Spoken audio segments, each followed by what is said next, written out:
right.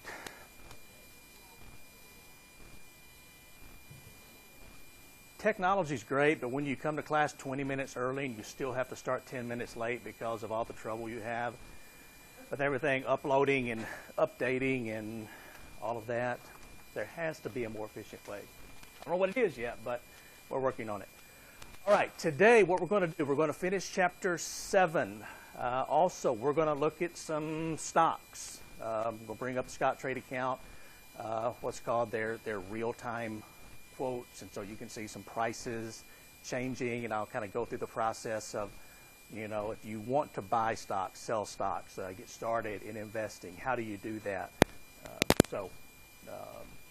We'll finish that, and also let me remind you that quiz number 3 closes tonight at 11:59 p.m. I think that's right. And I should have quiz number 4 hopefully posted, and it'll probably deal with stock valuation. So I'm going to look at that, see if there's enough for quiz number 4 for this chapter. If there's not, then I'll wait until we cover part of another chapter, and then I'll post quiz number 4. But you'll still have plenty of time to take that quiz. All right.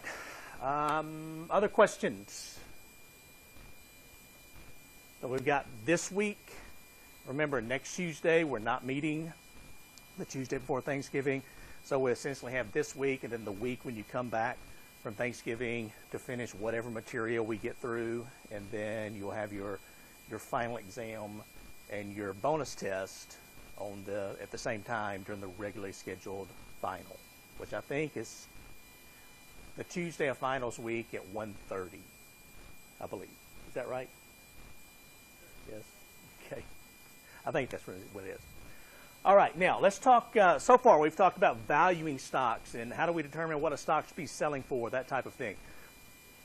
But we also looked at what's called overvalued and undervalued stocks, and what we're going to talk about next, the efficient market hypothesis. This says that really there are no overvalued or undervalued stocks. So let's take a look at the efficient market hypothesis. Now this is a sort of a multiple part definition. What this says is that securities or stocks are normally in equilibrium and are fairly priced. One cannot, or an investor cannot beat the market. That means outperform the market with your investments, except through good luck or inside information. Now, is this correct? Is it not correct? Well, that's a huge area of study. Some people think it's not correct. I'm one of them who thinks this is not correct. I think that stocks are mispriced. They may be temporarily mispriced, but because of investors' over exuberance or maybe panic, sometimes stocks are selling for more or less than they're actually worth. Now, they will correct themselves eventually, but it may take an hour, a day, a week, or more for them to correct their prices. Continue with the definition. It says securities or stocks, their prices at all times reflect all public information, and prices react swiftly to new information. The efficient market hypothesis does not assume all investors are rational. Now, what this says is that at any point in time, so when I pull this up in a minute, we take a look at, for example, this.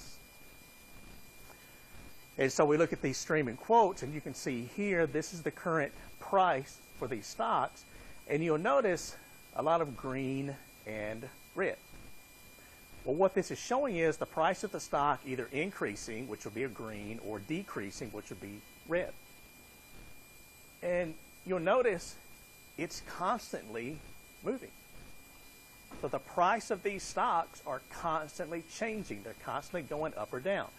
Now, we'll look more closely at what each of these items mean in just a few minutes, but I just wanted to show you that what the efficient market hypothesis says is at any one time, right now, so for the first one is Ford Motor Company. Ford is selling for $14.21 right now, now $14.20, now $14.20.5 cents. At any 1 second, microsecond, when Ford is selling for $14.20 per share, that is exactly what it should sell for, because that includes all publicly traded or excuse me, publicly available information, which, as the name implies, is simply information that's available to all of us. Now, there is something called insider information, which would be what, senior management of Ford, what they know. Maybe Ford is coming out with a brand new all-electric car that has a range of 1,000 miles before it needs charging, that's going to sell for $14,999. Okay, but we don't know about that. Now, when they make that announcement, that's going to be really positive news for Ford, and you would see the stock price probably spike up. But of course, we're outsiders. We don't have access to that. Now, the president of Ford, of course, he would know about this new car. The senior counsel for Ford, some of the engineers for Ford, a lot of people would know about it, but the thing is, they can't take advantage of that inside information legally and buy and sell Ford stock to profit from this car that has yet to be announced to the public. That's called insider trading. We'll talk about insider trading a little bit more in just a minute. But we'll come back to this in just a second. Let's continue with the efficient market hypothesis.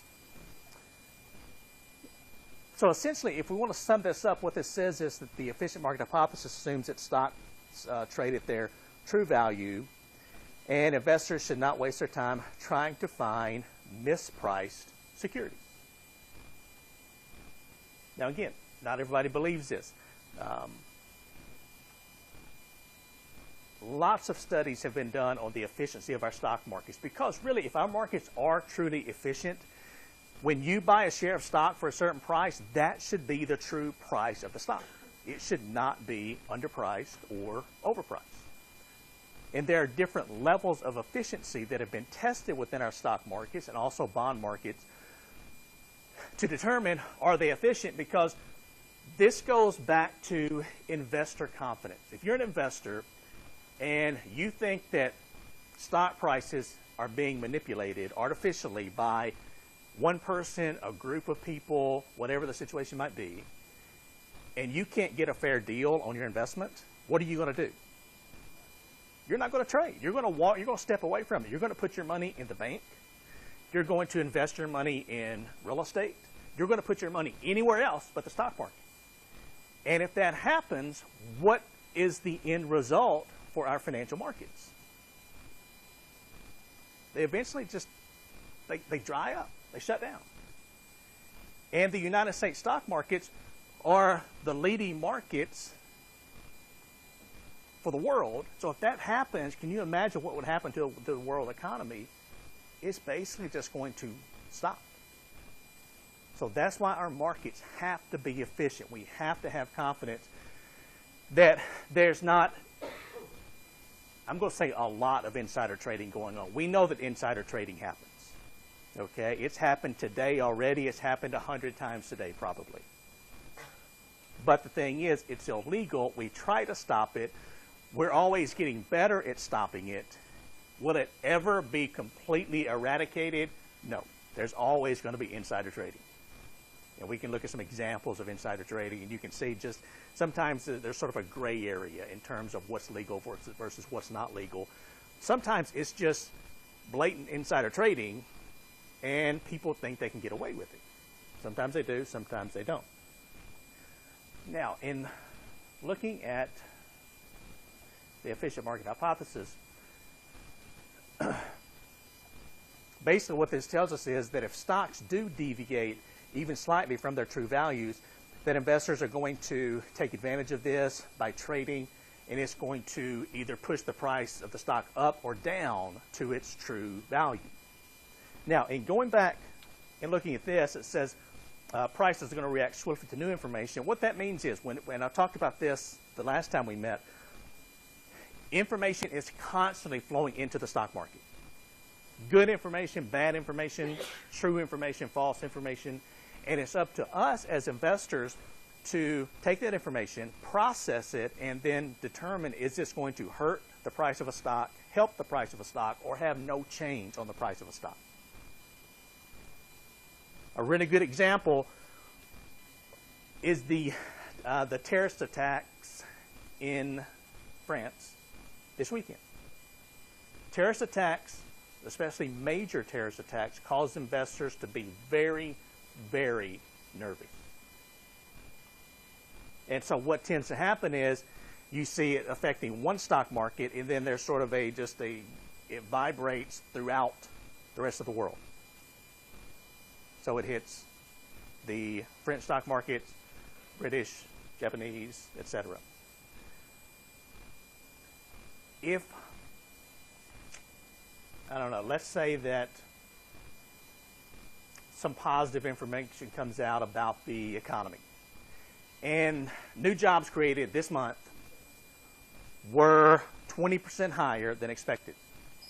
Investors are going to take a look at that. They're going to process that information about jobs being created in the United States economy, and they're going to determine, is this going to help, hurt, or not cause a change in the stocks that I own, the stocks that I maybe want to purchase, or the index overall, which would be the S&P 500, the Dow Jones Industrial Average, the NASDAQ stock market index. I mean, there's lots of different stock indices that measure how a group of stocks increase or decrease in value on a daily basis. Now, the key here is swiftly. What is the definition of swiftly when it comes to us processing new information? Does it take 5 minutes? Does it take an hour? Does it take a day? Well, previously, and you don't remember this, but the way this used to work would be stocks trade. They close for the day, and then the next morning, investors receive the Wall Street Journal newspaper. You open up the Wall Street Journal, you read the information, you read the news, you take a look at yesterday's closing prices, and then you make a decision as to, is the news that I'm reading now, is it going to affect the price of a stock in a positive or negative way? And so it would take a day or two for any news to positively or negatively affect the price of stock. Now, because of the internet and because of just a huge amount of information flowing through the markets daily, lots of studies have been done on this, and it shows that it takes anywhere from 3 to 12 minutes, typically, for most investors to make a decision when new information comes into the market as to whether it's going to help or hurt the price of a stock. 3 to 12 minutes. That's fast. So what that means is if I'm in here lecturing about stock prices and how they work, and let's say I own stock in a certain company and some terrible information comes out about that company, but I don't know about it, then by the time I get to my office, the price of the stock has already going to have been changed downward probably because of the negative information, and I can't do anything about it. I have missed that 3 to 12 minute window when it comes to selling the stock because of negative information.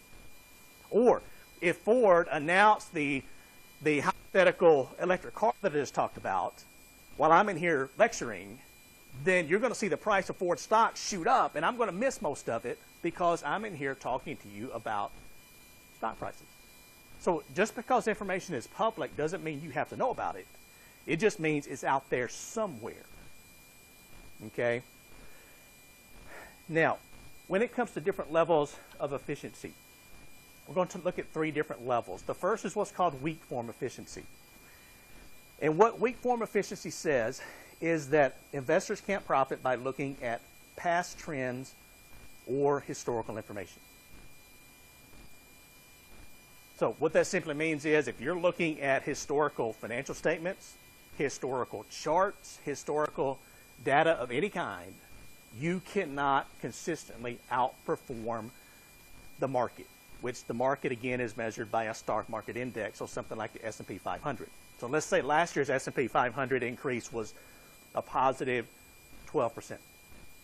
What they're saying is, as an investor, you can't pick stocks that will consistently outperform what the S&P 500 does. Now, again, you have to define what is consistency. Is that 3 years in a row, 2, 10, 12?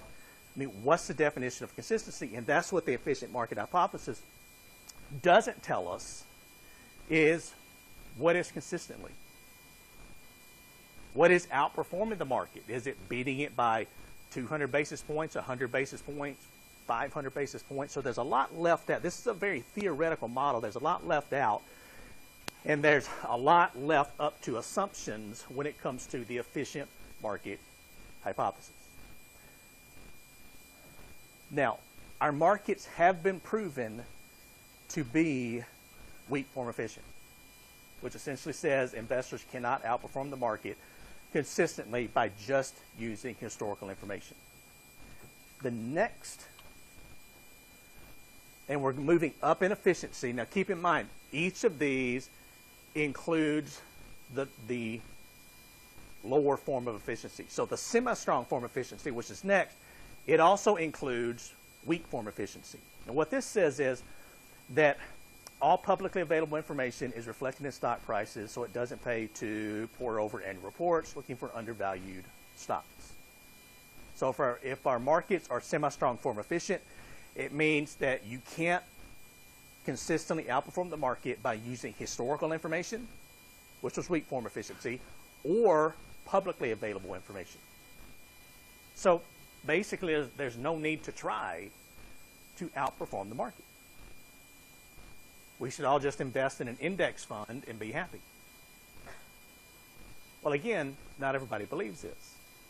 And because of irrational investor behavior, and the thing about investing is, and what makes it so interesting and what makes it possible to make excess returns is the fact that investing is done by people. A lot of it. If computers did all of the investing, computers don't overreact. They don't panic. And so if all of the investing was done by computers, there would be, all of the prices would always be correct because there is no panic, too much reaction to negative information, too much reaction to positive information, over-exuberance, that type of thing. But still, we have people trading stocks. That means they overreact. They always have, they always will. So as an investor, you can take advantage of that overreaction or underreaction to a price increase or decrease.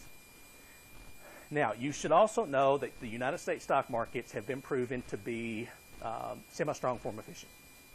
So they're weak form efficient and they're semi-strong form efficient. What they are not is the next one, which is what's called strong form efficiency.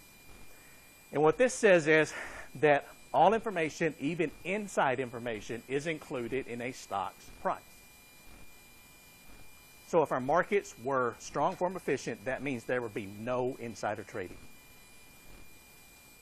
And that's not true. Because it has been proven over and over again that if I have information as an insider that you don't have as an outsider to a company, I can profit from that information. Which makes perfect sense. The problem is it's illegal. And people think, well, I'll just do a little bit of insider trading. Okay? There's really no such thing as a little bit of insider trading. You either have information that's not available to everybody else, or you don't have information that's available to everybody else.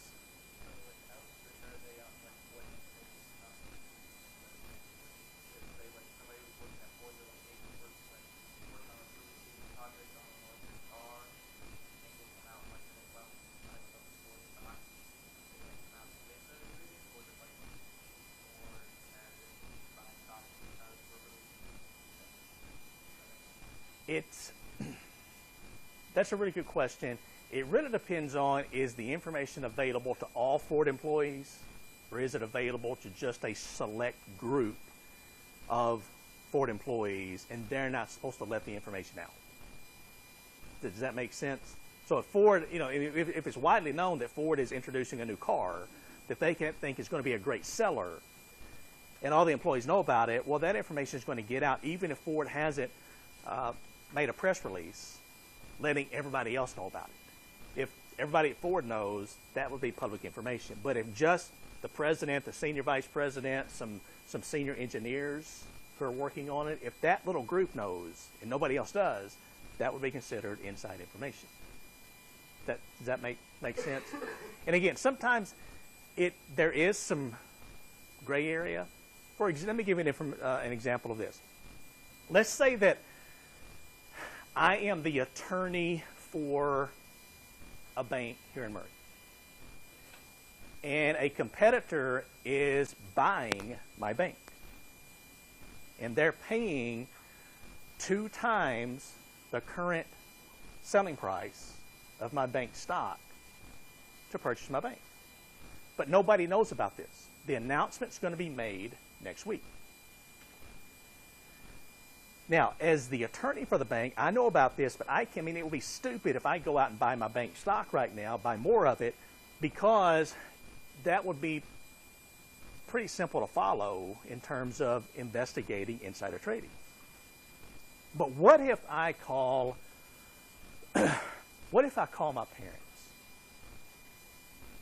I just call my parents, let's say my mom answers, and I say, okay, don't ask any questions, just listen to me. Scrape up as much cash as you can and buy as much stock in my bank as possible and wait a week. And I hang up the phone. So my mom's thinking, what the hell is this crazy son of mine talking about? Buy all the stock you can in my bank. He didn't tell me anything else. But she's like, well, maybe he knows what he's talking about. He usually does, sometimes. So she goes out and buys $10,000 worth of stock. And next week, the announcement comes out, my bank is being purchased, and she doubles her money in a week. Mom's happy, okay? She has doubled her money. Is what I did, is that really wrong? Or do we call it just being in the right place at the right time?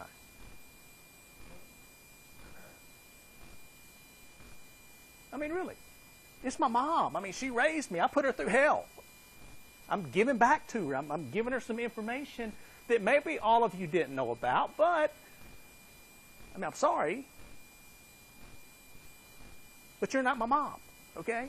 So I just let her in on just a little bit of information that other people don't know about. So is it really that wrong? Some of you, boy, you're cold-hearted. Oh, my gosh. Okay, it is. It's illegal, what I did. I mean, it's pretty easy to see it's illegal. But what about my mother? Is what she did insider trading?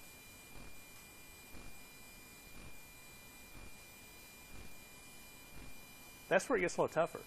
Because technically, yes, what she did is insider trading. She had access to the information that the public, the general public, did not have access to.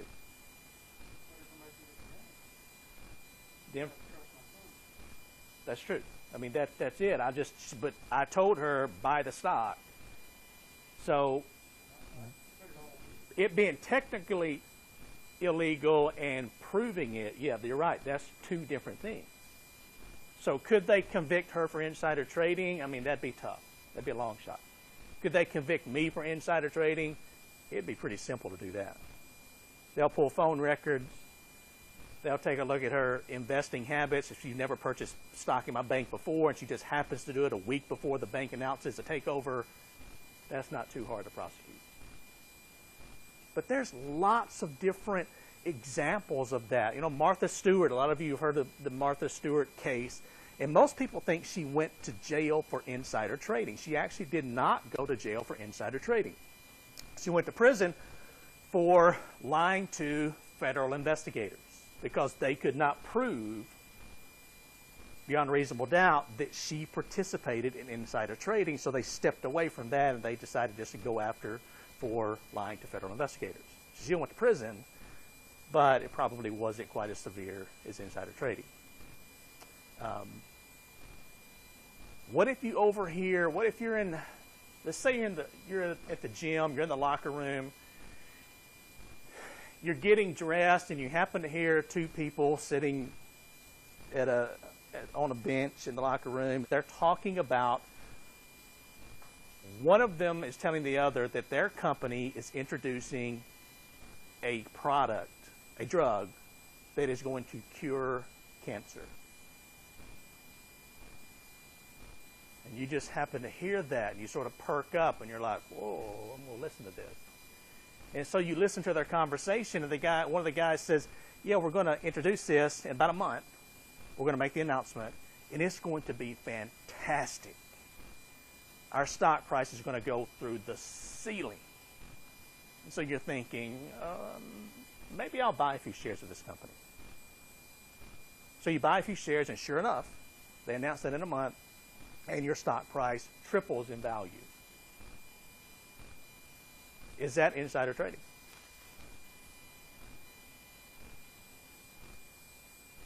Have you done anything illegal?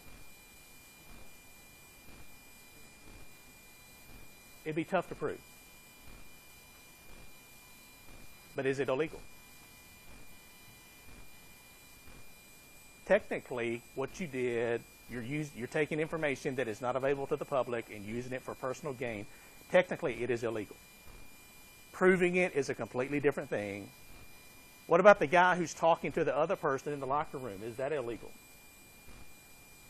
Yeah, it is. But again, proving it, completely different story. Very difficult. So insider trading occurs. It happens all the time. For years, insider trading was just sort of a, yeah, you're in the inner circle of Wall Street.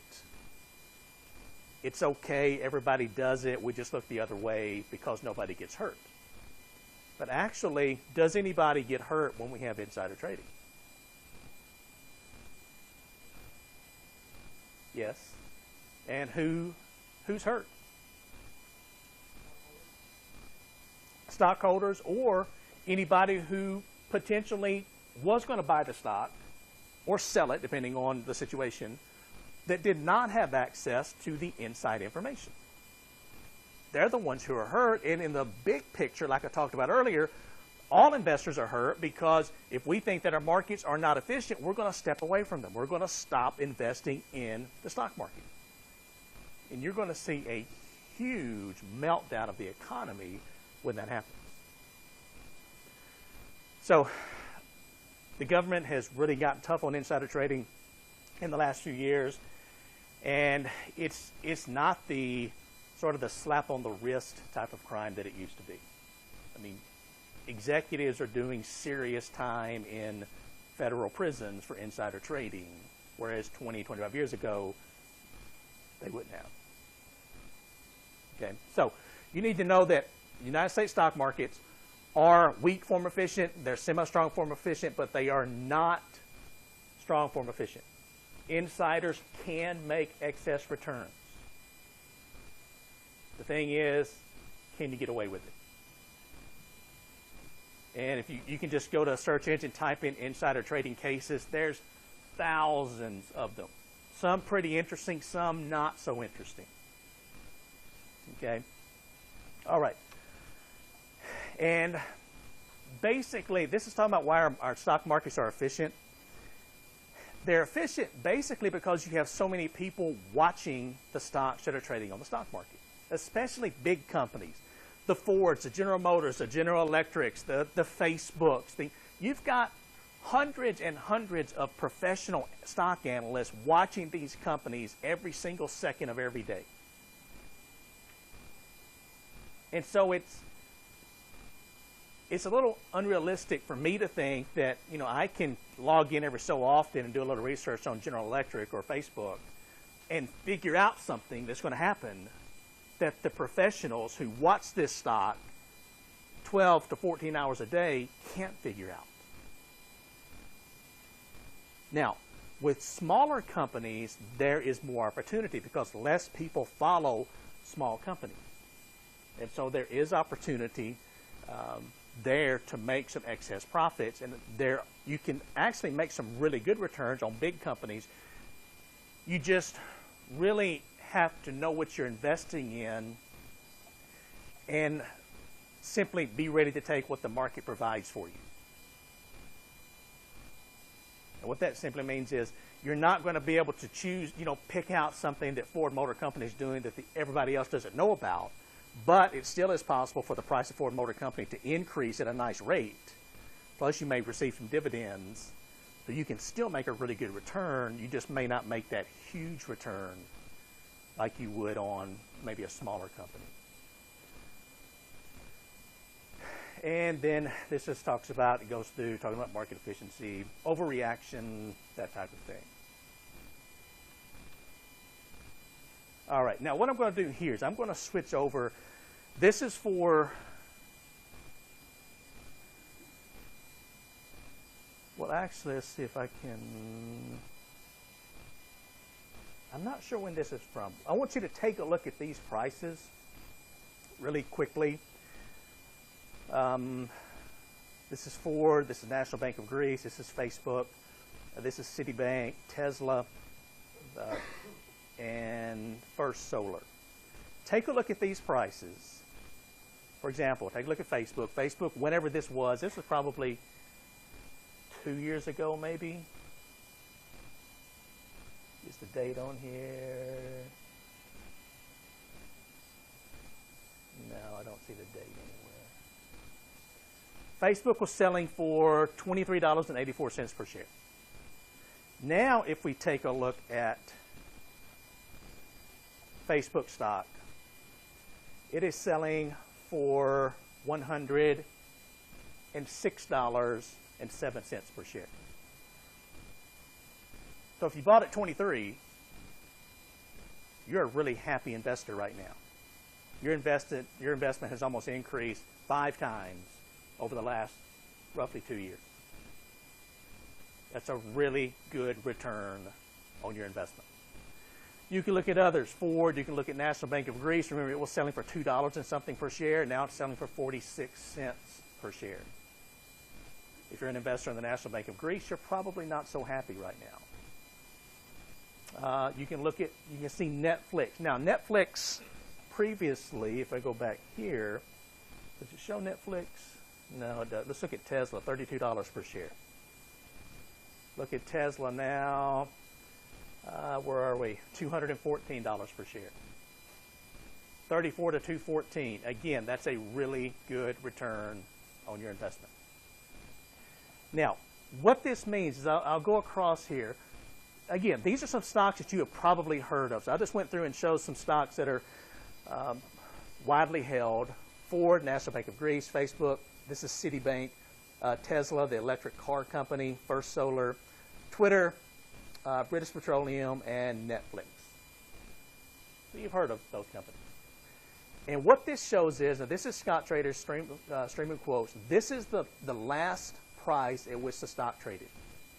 And you can see this constantly increasing or decreasing due to supply and demand. That's all this is. It's an auction market for stock.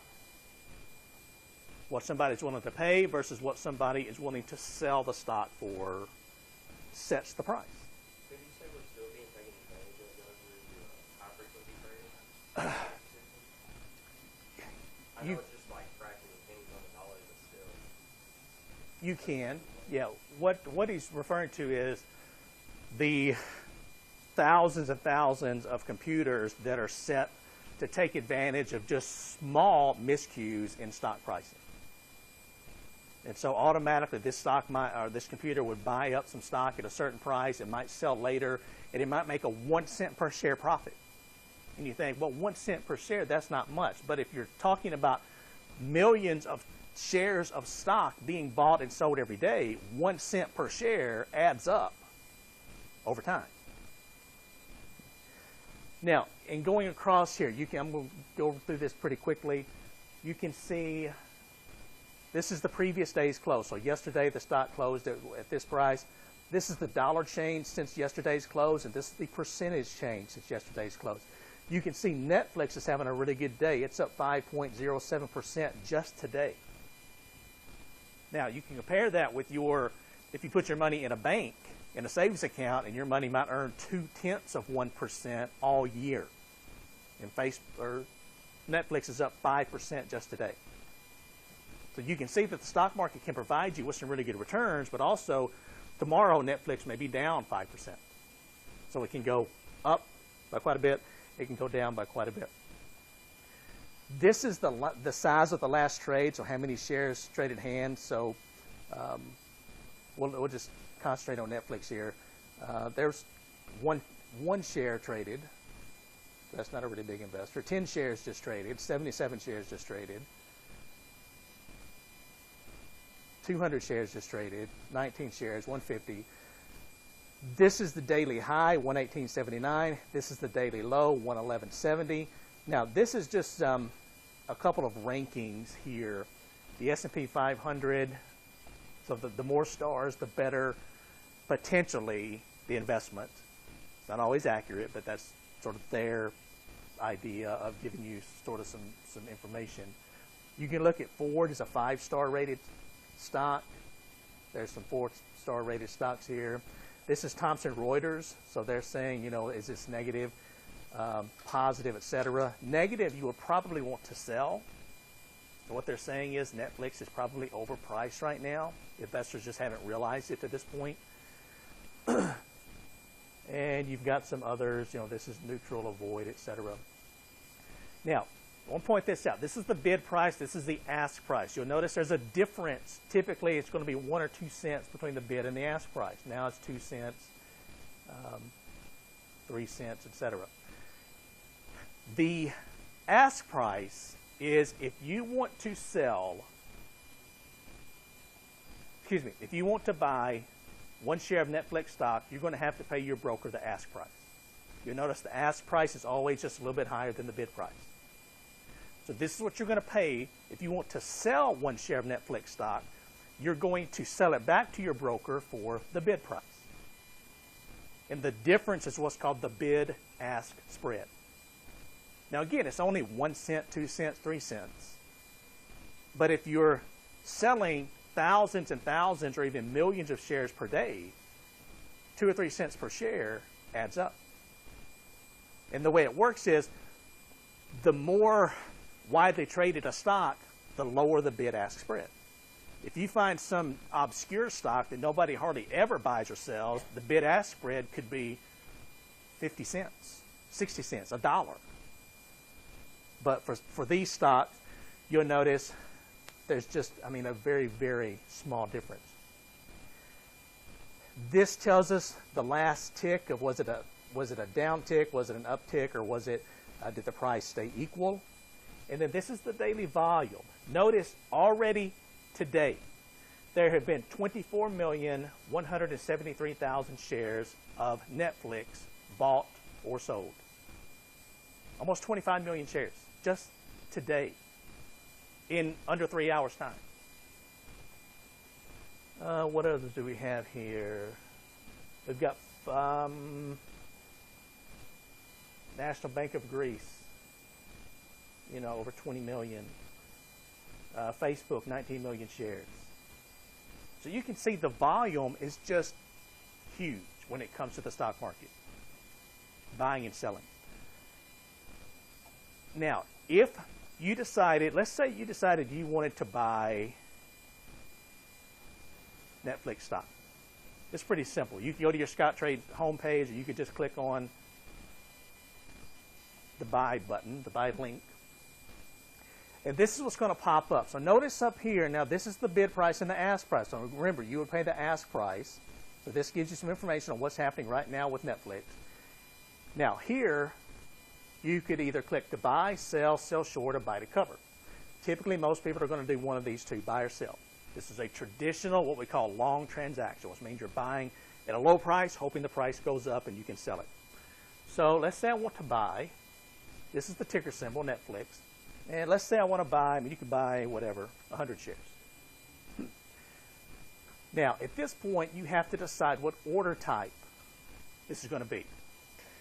A market order means when you press the buy button, it is going to buy it for you at exactly whatever the ask price is at that microsecond. You're going to pay the market price, whatever it is. You could also put in what's called a limit order. If you put in a limit order, What it's going to say is give us a limit price. So let's say it's selling for $116.90 per share. I don't think it's worth $116.90 per share. But I do think it's worth $110 per share.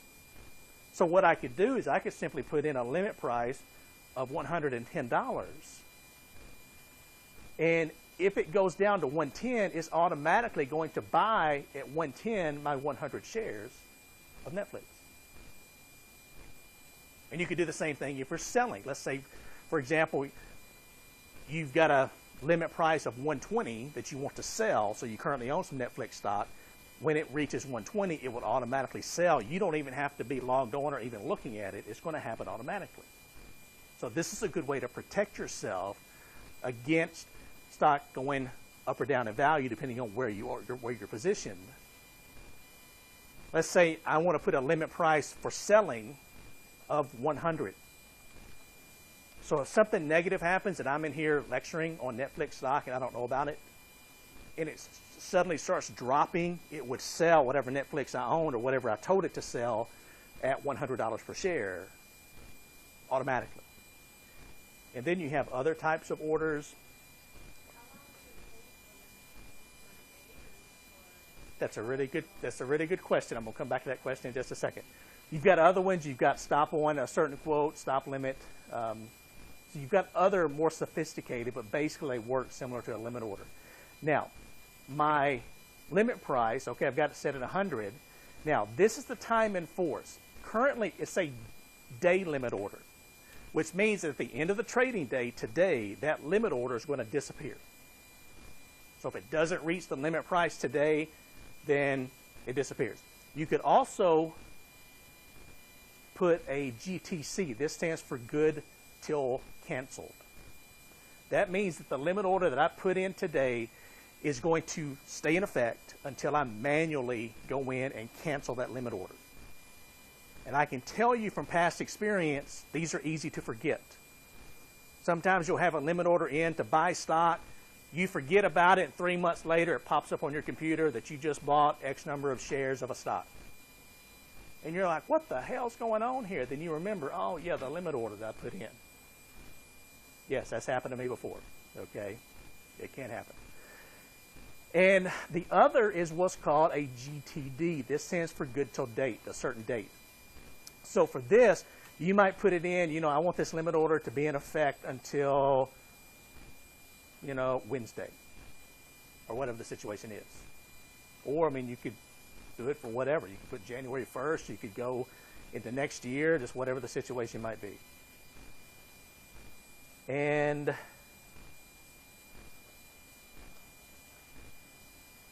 this is a qualifier for an order. You could either have no qualifier, or this is what's called an all or none qualifier. What this means is whenever you go to buy the stock, whether it's a market order or a limit order, if the entire order can't be, if you put all or none, if the entire order can't be filled at once, it doesn't buy any shares of the stock. So it either buys all of the shares, all 100, or nothing. Now, for a 100-share order, this is not a problem. It's not an issue whatsoever to fill 100 shares. But if I wanted to buy 1,000,000 shares, which some investors do on a daily basis, that might be more difficult. So if I put in the all or none qualifier, what that means is it's going to either buy all 1,000,000 at the same price, or it's not going to buy any. Because what normally happens is, with a huge order like that, it will fill the order at different prices. So it may fill part of the order at 116.73. It may fill part of the order at 116.75, 116, whatever the situation may be. So you'll have different batches of prices of stock that makes up your 1,000,000 share order. And so let's go back to the market order here. So again, a market order is fairly simple. You're just buying stock. If you wanted to sell it, it's going to be the same thing. You'd sell Netflix, sell whatever, how many shares you have. Again, it's not that difficult. A lot of times investing tends to be overwhelming when you initially start. But really, the key is, let me delete that before I buy 100 shares of Netflix. The key is simply you start learning about investing, and it's a lifelong process. You never know everything about investing. But one good way to start investing is simply to look around you, look at what products people are using, look at what products your friends are using. And then from there, you can start researching. You know, what kind of product is this? What have they done in the past? Is it a publicly traded company? Is it a privately traded company? And, you know, I'm looking around at Under Armour. Got an Under Armour shirt right here. Under Armour is a company that if you'd invested in Under Armour 3 or 4 years ago, you would be really, really happy right now. They were a small company started by a Maryland football player who was tired of his cotton T-shirts being soaked with sweat during practice and during games. So he decided there has to be a better way to manufacture T-shirts than using all cotton. So he came up with the first prototype shirt. And from then, Under Armour has gone from just shirts, T-shirts, and it has exploded into all kinds of outdoor, I'm going to say, equipment. I mean, shirts, shoes, hats, socks, outdoor wear, hunting clothing, hunting boots. It's just amazing, the growth of Under Armour. And, you know, when this was started, who was the big player on the block? Nike. Most people wouldn't have thought about trying to start a shoe company or a sports apparel company with Nike competing against them. And Nike is still the big player. Compared to the sales of Under Armour, Nike is huge. Under Armour is still a small player in the market. But if you look around, I mean, you can see the Under Armour logo all over the place. And that's one of the keys of success is just looking around, what do I see? Okay, I see Under Armour. If you were talking about, you know, Twitter, who would have thought that Twitter,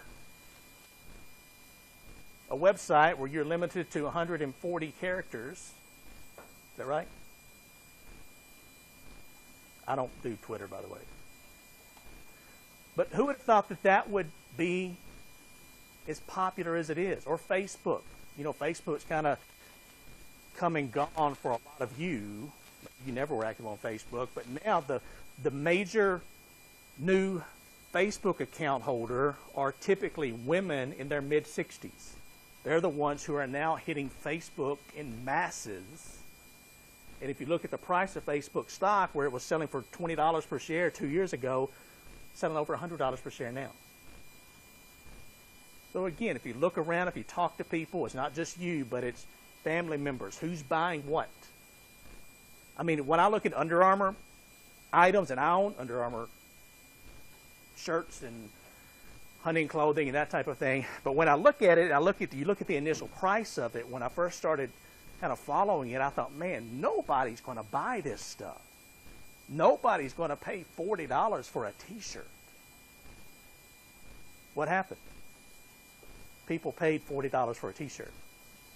And then people started wanting it. Kids started wanting it. School-age children started wanting it, not because they needed the athletic part of it. It was simply cool to them. And so they bought it. So I bought some of it. Now, I kind of shop really carefully and buy it when I see it's marked down in price, but it's really popular. People love it.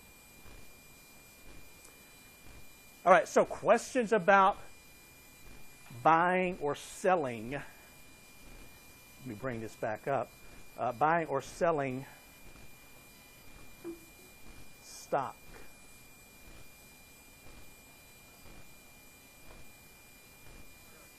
Yes.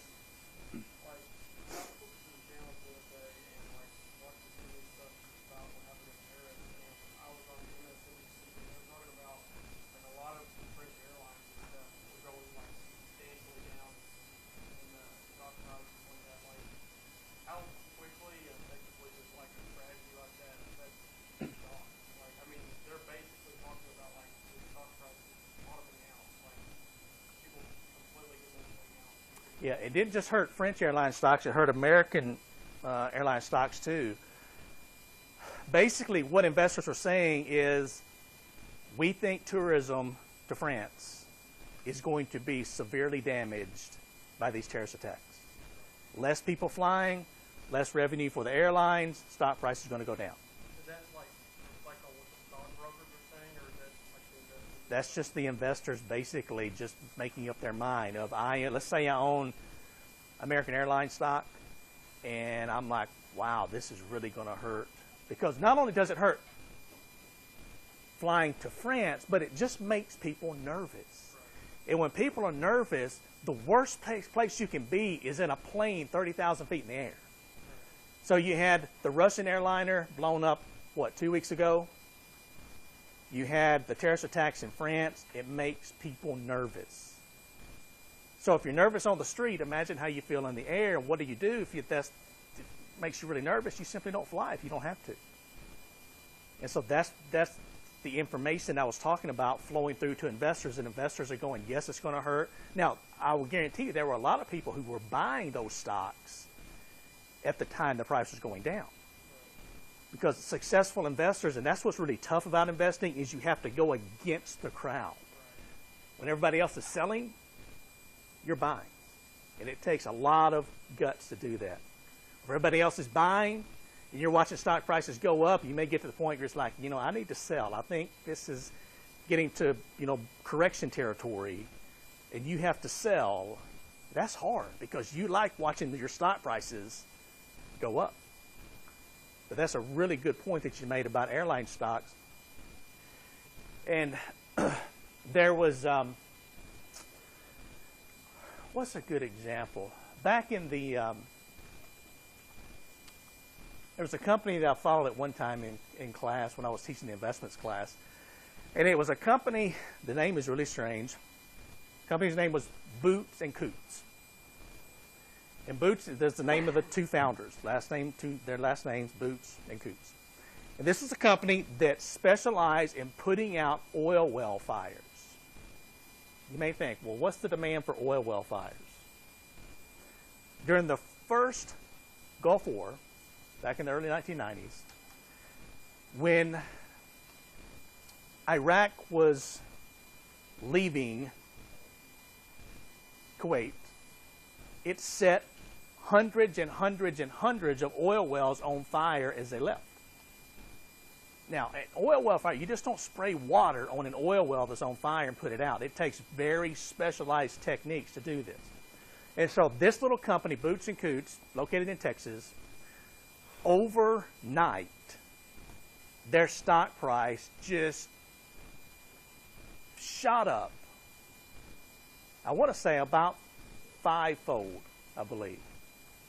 Because there are very few companies in the world that specialize in putting out oil well fires. They're one, and they were called to put out, it was announced they received the contract to put out all these oil well fires. And so their revenue for that year was just going to go through the roof because they're putting out hundreds and hundreds of fires.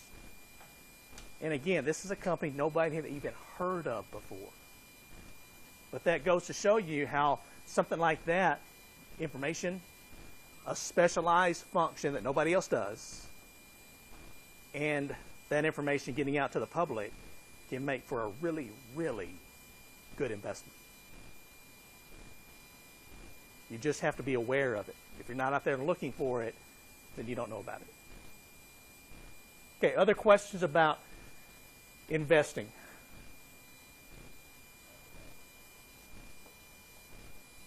All right, if not, then today is evaluation day. So you get to evaluate me. You all do these in all your classes, I know that. One thing that I want you to keep in mind is on the written section, I really like to read the written comments if you think, hey, this is a really good part of class, or if you think, hey, this is a useless part of class. So for the written comments, if you would fill those out, I find that very useful. Any other questions before I leave and let you fill these out?